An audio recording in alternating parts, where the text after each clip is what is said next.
Umar பின் கத்தாபுக்கு அல்லாஹ் கொடுத்த ஆட்சி கொஞ்ச நெஞ்சமல்ல. ரசூலுல்லாஹ் மௌத்தாக முன்னாடி சொன்னார்கள், பல இடங்களில் சொன்னார்கள். உஹது மலைக்கு மேல் ஏறி ஒரு நாள் நடந்து கொண்டிருக்கிற நேரம் உமர் உங்களை கொல்லுவார்கள் என்றார்கள், ஷஹாதத் உங்களுக்கு வரும் என்றார்கள். அல்லாஹ்வுடைய தூதர் பல இடங்களில் சொன்னார்கள். ஹுதைஃபாவை கூப்பிட்டு சொன்னார்கள். உமர் பின் கத்தாபுக்கும் அது தெரியும். முஸ்லிம்ல நீங்கள் பார்க்கலாம், இந்த ஃபித்னாவுடைய பாப் உடைக்கப்படும் என்றார்கள். ஒரு நாள் உமர் பின் கத்தாப் தன் ஆட்சியிலே ஹலீஃபாவை நிற்கிறனர். ஹுதைஃபத்துல் யமான் சாஹிபு சிர், ரசூலுல்லாஹ்வுடைய ரகசியங்களை பாதுகாத்த தோழர் என்று சொல்லுவோம், அவரை கூப்பிட்டு சொன்னார்கள், ஹுதைஃபா அந்த கதவு திறக்கப்படுமா உடைக்கப்படுமா என்று கேட்டார். சஹாபாக்கள் மற்றவர்கள் அந்த இடத்தில் நிற்கிறார்கள். அவர் சொன்னார்கள், அமீருல் முஃமினீன் அவர்களே அது உடைக்கப்படும். அவர் போய்விட்டார். பின்னாடி ஒருவர் வந்து கேட்கிற, ஹுதைஃபா அமீருல் முஃமினீனுக்கு நீங்கள் சொன்னீர்களே உடைக்கப்படும் என்று, அவருக்கு அது தெரியுமா? இதுக்கு முன்னாடி தெரியும் என்றார்கள். அந்த கதவு அவரென்றும் அவருக்கு தெரியும் என்றார். உமர் பின் கத்தாப் என்பது ஃபித்னாக்குரிய, அதாவது அவர் உடைக்கப்பட்டால் இந்த பூமியில் ஃபித்னா கொட்டும் என்பதுதான் அந்த ஹதீஸுடைய அர்த்தம். அல்லாஹ்வுடைய நல்லடியாரே, அது உடைக்கப்படும் என்றார்கள். உமர் பின் கத்தாப் தன் வாழ்க்கையிலே மௌத்தாவதுக்கு ஒரு கிழமை புகாரில் நீங்க பார்க்கலாம். சுப்ஹானல்லாஹ், பெரும் ஆட்சி. 2 சஹாபாக்கள் பேசுகிறார்கள். அவர் பயப்படுகிறார், நான் மக்களுக்கு சரியாக செய்து விட்டேனா? அது ஹதீஸை அறிவிக்கக்கூடிய, அதுக்கு அடுத்த ஹதீஸ் அவருடைய ஜனாஸா ஹதீஸ். ஆச்சரியமா இருந்தது. மௌத்துக்கு முன்னாடி அடிக்கடி அவர் மரணத்தை யோசிச்சு, இவ்வளவு பிரம்மாண்டமான பூமி, நினைத்து பார்க்காத சொத்து எல்லாம் கொடுக்க உமர் பின் கத்தாப் அடுத்த பக்கம் திரும்பி விட்டார். இல்லை, அவர் எடுக்கவே இல்லை. அவர் ஹுர்மூஸுடைய மன்னருடைய கிரீடத்தை கண்ணால் பார்த்தார். ஏண்டால் பாரசீகம் பிடிக்கிற நேரம் அந்த கிரீடத்திலே தங்கம், வைரூடியம், வெளி எல்லாமே இருந்தது. அவர் ஒரு தடவையாவது வந்து கண்ணாடி முன்னாடி பார்த்து உமர் பின் கத்தாப் என்று போடவில்லை. அவர் அதை திரும்பி பார்க்கவில்லை. ஃபீ சபீலில்லாஹ், அத்தனையும் இது நம்ம தலையில போறது அல்ல என்றார்.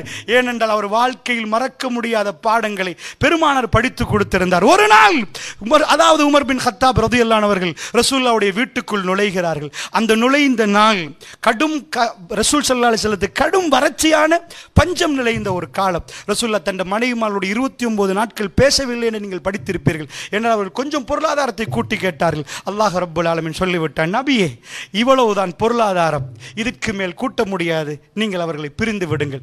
எந்த மனைவியும் ரசூலுல்லாஹ் விட்டு போகவில்லை. பசியில் வாடினாலும் ரசூலுல்லாஹ் விட்டு போகவில்லை. அது ஒரு பெரும் அற்புதம். பெருமானார் எப்படி மனிதராக இருந்திருப்பார். ஒரு மனைவி கூட அவ்வளவு சின்ன வயசில் ஆயிஷா அம்மா பட்டினியிலே நின்றார்கள். அல்லாஹ்வுடைய தூதருடைய முகத்தை பார்ப்பார்கள், பட்டியலில் நின்றார்கள். சின்ன வயசு, மௌத்தாகிறது 18 வயசு. என்ன பொறுமை! சுப்ஹானல்லாஹ், என்ன பொறுமை! பெருமானாரோட வாழணும் என்றால் அந்த ஈர்ப்பு எப்படி இருக்கும் என்று நீங்கள் கற்பனை பண்ணி பாருங்கள். உமர் பின் கத்தாப் வீரமான ஒருவர் போய் உட்கார்ந்தார். நான் நினைத்தேன் அந்த ஹதீஸை படிக்கிற நேரம் ஹப்ஸா ரலியல்லாஹு அன்ஹா தன் மகளை பற்றி பேச போவார். வல்லாஹி அந்த ஹதீஸில் அந்த செய்தி இடம்பெறவில்லை. அவர் உள்ளே நுழைய பெருமானார் தூங்கி கொண்டிருந்தார்கள். பெருமானுடைய மேலாடை இருக்கவில்லை. அன்றைக்கு அவர் தூங்கினது ஈச்சமர கயிறால் செய்யப்பட்ட ஒரு கட்டிலில். பெருமானார் வெண்மையானவர். அல்லாஹ்வுடைய தூதர் கீழாடை மட்டும் உடுத்திருந்தார். உமர் பின் கத்தாப் வீடியோ பண்ணின மாதிரி அந்த ஹதீஸை சொல்லுகிறார். நான் வீட்டுக்குள் நுழைந்து ரசூலுல்லாஹ்வுக்கு சலாம் சொல்கிறேன். ரசூலுல்லாஹ் எழும்பினார்கள். எழும்பினால் அவருடைய கீழாடையை சரி செய்து கொண்டு உட்கார்ந்தார்கள். உட்கார்ந்த உடனே நான் பெருமானாரை பார்த்தேன். இந்த பக்கம் அப்படியே அவர் வெண்மையானவர், சிவப்பான அச்சி, உடம்புல ஒரு பக்கம் அப்படியே இருந்தது. இந்த தலையிலிருந்து அப்படியே இந்த பகுதி அப்படியே இருந்தது. நான் பெருமானாரை பார்த்து என் கண்ணை வீட்டுக்குள் நுழைந்து கொண்டு போனேன். ஒரு தோல்பை, கொஞ்சோண்டு கோதுமை, அவைகள் மட்டும்தான் வீட்டுக்குள் இருந்தது. வேற எதுவுமே ரசூலுல்லாஹ் வீட்டில் இல்லை. நான் பெருமானோட பேச வந்தேன். ஆனால் என்னால் பேச முடியல. அவர் அழுகிறார், தேம்பி தேம்பி அழுகிறார். ஒரு ஆண் மகன் வெளியில் பப்ளிக்ல போய் அழமாட்டார், இலகுவில் அழமாட்டார். உமர் பின் கத்தாப் வீரமான ஒருவர். அவர் ஒரு பாதையில் போனார், இன்னொரு பாதையில் ஷைத்தான் போகிற அளவுக்கு கடும் வீரமான ஒருவர். அவர் பெருமானார் தலையை சில ரிவாயத்துப்படி 6 வருடங்கள், சில ரிவாயத்துப்படி 9 வருடங்கள் பெருமானாருக்கு திட்டி கொல்லணும் என்று தேடியவர் அவர். பெருமானாரை வெட்டுவேன் என்று சொன்னவர் அவர். இன்றைக்கு அவர் அத்தனையும் விட்டு விட்டு பெருமானார் முன்னாடி அமர்ந்திருக்கிறார். பெருமானாரை பார்க்கிறார், தேம்பி தேம்பி அழுகிறார். உட்கார்ந்த ரசூலுல்லாஹ் இப்னு கத்தாப், கத்தாபுடைய மகனே அழ வேண்டாம் என்கிறார். ஏன் அழுகிறீர்கள் என்று கேட்கிறார். யா ரசூலல்லாஹ், உங்களை இந்த கோலத்தில் பார்க்க முடியல யா ரசூலல்லாஹ். அல்லாஹ்வுடைய தூதரே, நாங்கள் ஷாமுக்கு போகிறோம், சிற்றரசர்களை பார்க்கிறோம், அவர்கள் அமர்ந்திருக்கிற இடத்திலே அவர்களை சூழாக கனிவட்கங்கள் இருக்க, அவர்கள் சாப்பிட்டு சாப்பிட்டு பேச, ஏன் யா ரசூலல்லாஹ் உங்களுக்கு இந்த நிலைமை, நீங்கள் ஏன் இப்படி வாழுகிறீர்கள் யா ரசூலல்லாஹ் என்று கேட்கிறார்கள். உமர் பின் கத்தாப் ரலியல்லாஹு அன்ஹு பார்த்து ரசூலுல்லாஹ் என்ன சொன்னார்? உமர், என்ன அப்படி என்றா எனக்கு ஒரு பஞ்ச நிமித்தியை தச்சு போடுங்க, எனக்குரியதை கொண்டு வாங்க. சஹாபாக்களுக்கு சொன்னால் அவர்கள் கொட்டுவார்கள், சாப்பிடாமல் அவர்கள் கொட்டுவார்கள். எந்த ஒரு தலைவருடைய தலைமுடியை எண்ணி, நரைச்ச முடியை எண்ணி, அவருடைய தாடி முடிகளை எண்ணி இப்படி விளையாடின ஒரு கூட்டம் இல்லை. நீங்கள் இதை உடுக்க வேண்டும் யார சொல்லலாண்டு அவருக்கு சிவப்பு நிற ஆடை கிஃப்டா கிடைக்கிற நேரம், விருந்தாளிகள் பெருமுகர்கள் வருகிற நேரம் இதை உடுங்களேன் யார சொல்லலாம் என்று இப்படி அன்பு பாராட்டிய ஒரு கூட்டம் இல்லை. பெருமானார் ஒரு வார்த்தை கூட தன் பக்கத்துள்ளவரிடம் கேட்டதே இல்லை, தன் மருமகன்டையே கேட்டதில்லை. அவருக்கு பொருளாதார கஷ்டம் வருகிறது. கடைசி புகாரில் நீங்க போய் பார்க்கலாம். தன் கையில் உள்ள போர்க்கவசத்தை அடகு வைத்து ஒரு யகூதியிடம் போய், அதாவது கோதுமை எடுத்து வர்றாங்க. அடகண்ட அந்த காலத்தில் அந்த போர்க்கவசத்தை வைத்தா திரும்ப மௌத்தாகிறதுக்கு முன்னாடி என்றைக்காவது எனக்கு வசதி வந்தா அவர் தந்த கோதுமையை கொடுத்து அதை எடுக்கலாம், இல்லைண்டா இது இவருக்கு போயிடும், அது அவருக்கு போயிடும். அதான் சட்டம். பெருமானார் மீட்காமலே மௌத்தாகி விட்டார். யகூதியோடு அவ்வளவு பகமை இருந்தும் வியாபாரம், அந்த விஷயங்கள் அதெல்லாம் ரசூலுல்லாஹ் எந்த சஹாபியிடமும் சொல்லவே இல்லை. தர்மம் ஹராம், ஜக்காத் ஹராம், எதையுமே அவர்கள் வாயிலே போட்டதில்லை. அந்த பெருமானார் ஸல்லல்லாஹு அலைஹி வஸல்லம் என்ன சொன்னார்கள் தெரியுமா?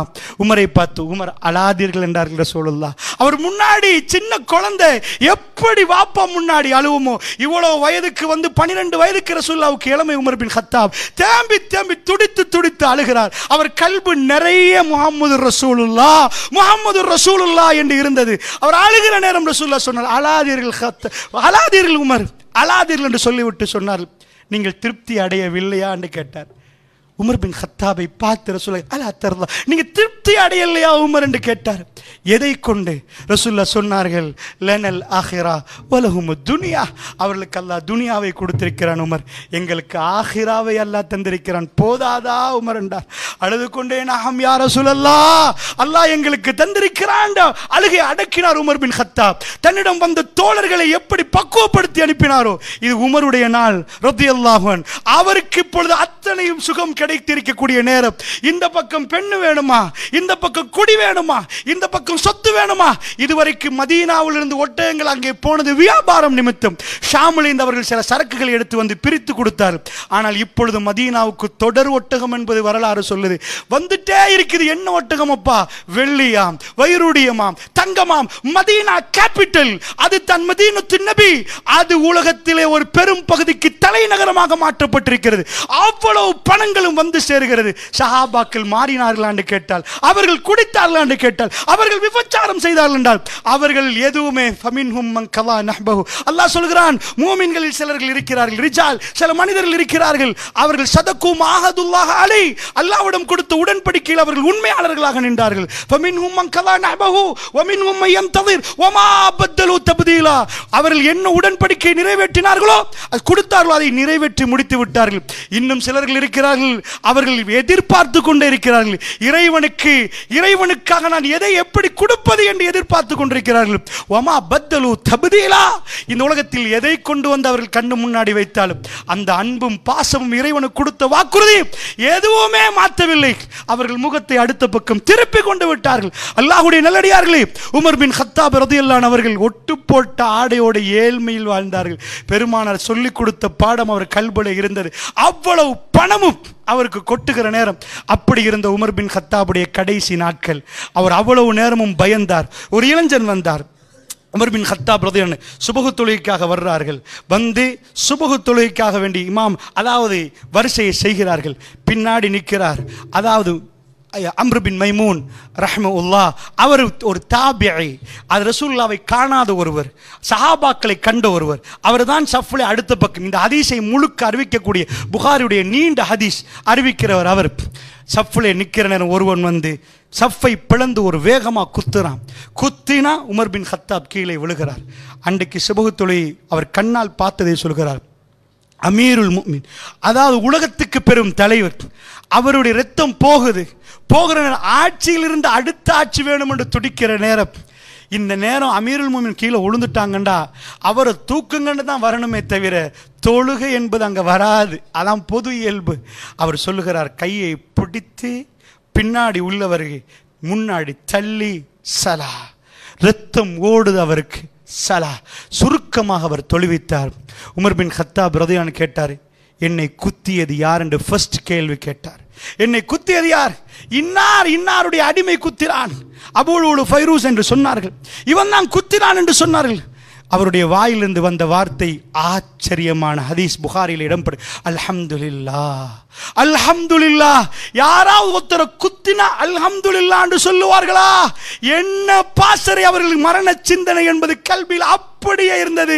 அவருக்கு தெரியும் என்னை கொல்லுவார்கள், என்னை குத்துவார்கள். அவருடைய கல்வியில் என்ன பயம் இருந்தது என்று சொன்னால், ஒரு முஸ்லிம் என்னை குத்தக்கூடாது, ஒரு முஸ்லிம் லா இலாஹா இல்லல்லாஹ் சொன்னவர் என்னை குத்தக்கூடாது, என்னை கொலை செய். அல்ஹம்துலில்லாஹ் இல்லதி லம் யஜ்அல் மனியத்தி பியதி ரஜுலின் யத்தஇல் இஸ்லாம். இஸ்லாம் என்று சொல்லக்கூடிய ஒரு கையிலால் நான் குத்தப்படாமல் பாதுகாத்த அல்லாஹ்வுக்கே எல்லா புகழும் என்று முடித்தார்.